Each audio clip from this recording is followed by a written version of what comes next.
साल ज्येष्ठ मास की अमावस्या को उत्तर भारत की सुहागिन महिलाएं पूर्णिमा के दिन वट सावित्री का व्रत करती हैं। आइए सुनते हैं वट सावित्री की व्रत कथा।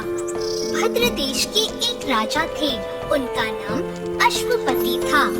भद्र देश के राजा अश्वपति की कोई संतान नहीं थी। उन्होंने संतान प्राप्ति के लिए पूरे मंत्रोच्चारण के साथ प्रतिदिन 1,00,000 आहुतियाँ दी। 18 वर्षों तक यह क्रम जारी रहा। इसके बाद उन पर कृपा हुई और उनके यहाँ एक कन्या ने जन्म लिया। उस कन्या का नाम सावित्री रखा गया। अब सावित्री बड़ी हो गई और बड़ी होकर वो बहुत ही रूपवान हो गई। उसके योग्य कोई वर नहीं मिल रहा था। वर न मिलने की वजह से सावित्री के पिता बहुत दुखी थे। उन्होंने अपनी कन्या सावित्री से कहा कि तुम स्वयं ही अपने लिए योग्य वर तलाश कर लाओ। सावित्री अपने पिता की आज्ञा पाकर अपने लिए वर ढूंढने निकल गई। सावित्री तपोवन में भटकने लगी। वहाँ उसे सालव देश के राजा धुंधसेन मिले। क्योंकि उनका राज्य किसी ने छीन लिया था, इसलिए वो वहीं रह रहे थे। उनके पुत्र सत्यवान को देखकर सावित्री ने पति के रूप में उसका वरण कर लिया। इसके बाद सावित्री घर लौट आई। सावित्री जब घर पहुंची तो उसने अपने पिता के साथ नारद ऋषि को देखा। पिता के पूछने पर उसने बताया कि उसने सालव देश के राजकुमार सत्यवान को अपना पति स्वीकार कर लिया है। जब नारद ऋषि को ये बात पता चली तो उन्होंने कहा कि हे राजन, ये आप क्या कर रहे हैं? सत्यवान गुणवान है, धर्मात्मा है और बलवान भी है, पर उनकी आयु बहुत कम है। वो अल्पायु है। 1 वर्ष बाद ही उनकी मृत्यु हो जाएगी। ऋषिराज नारद की बात सुनकर अश्वपति राजा घोर चिंता में डूब गए। उन्होंने सावित्री से कहा, पुत्री, तुमने जिस राजकुमार को अपने वर के रूप में चुना है वह अल्पायु है। तुम्हें किसी और को अपना जीवन साथी बनाना चाहिए। इस पर सावित्री ने कहा, पिताजी, आर्य कन्याएं अपने पति का एक ही बार वरण करती हैं। राजा एक ही बार आज्ञा देता है और पंडित एक ही बार प्रतिज्ञा करते हैं और कन्यादान भी एक बार ही किया जाता है। सावित्री हट करने लगी और बोली, मैं सत्यवान से ही विवाह करूंगी। जब सावित्री नहीं मानी तो राजा अश्वपति ने सावित्री का विवाह सत्यवान से करा दिया। सावित्री अपने ससुराल पहुँचते ही अपने सास ससुर की सेवा करने लगी। समय बीतने लगा। नारद मुनि ने सावित्री को पहले ही सत्यवान की मृत्यु के दिन के बारे में बता दिया था। वह दिन जैसे जैसे करीब आने लगा, सावित्री अधीर होने लगी। सावित्री ने 3 दिन पहले से ही उपवास रखने शुरू कर दिए और नारद मुनि द्वारा बताई तिथियों पर पितरों का पूजन भी किया। हर दिन की तरह सत्यवान उस दिन भी लकड़ी काटने जंगल चले गए। साथ में सावित्री भी गई।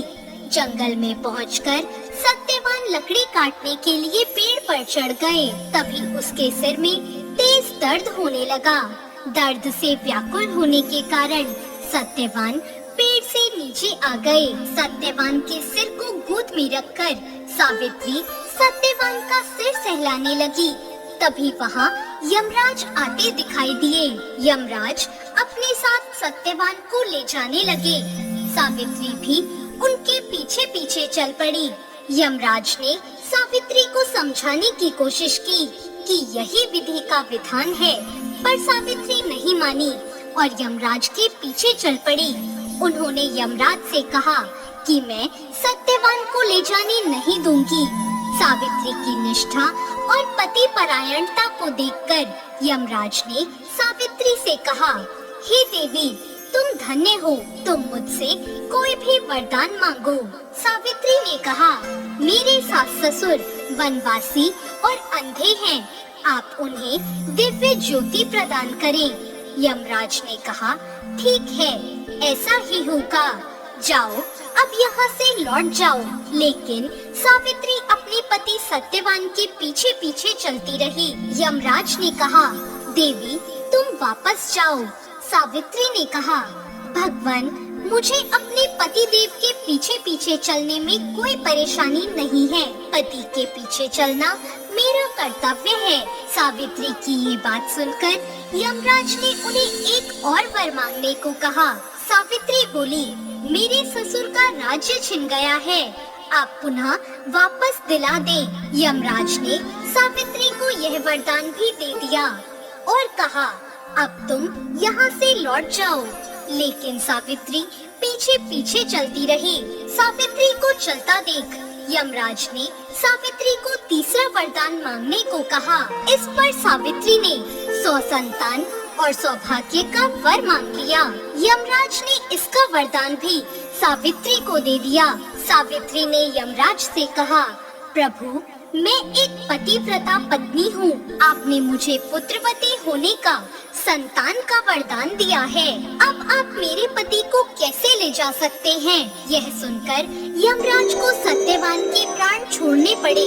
यमराज अंतर ध्यान हो गए और सावित्री उसी वट वृक्ष के पास आ गई, जहाँ उसके पति का मृत शरीर पड़ा था। और सत्यवान फिर से जीवित हो गए और दोनों खुशी खुशी अपने राज्य की ओर चल पड़े। जब दोनों घर पहुँचे तो उन्होंने देखा कि उनके माता पिता की आंखों की दृष्टि लौट आई है। इसके बाद उन्हें उनका राज्य भी वापस मिल गया। इस प्रकार सावित्री सत्यवान हमेशा सुख भोगते रहे। तो ये थी वट सावित्री व्रत कथा। इस व्रत कथा को सुनने से और व्रत करने से वैवाहिक जीवन या जीवन साथी की आयु पर आया किसी प्रकार का कोई भी संकट टल जाता है।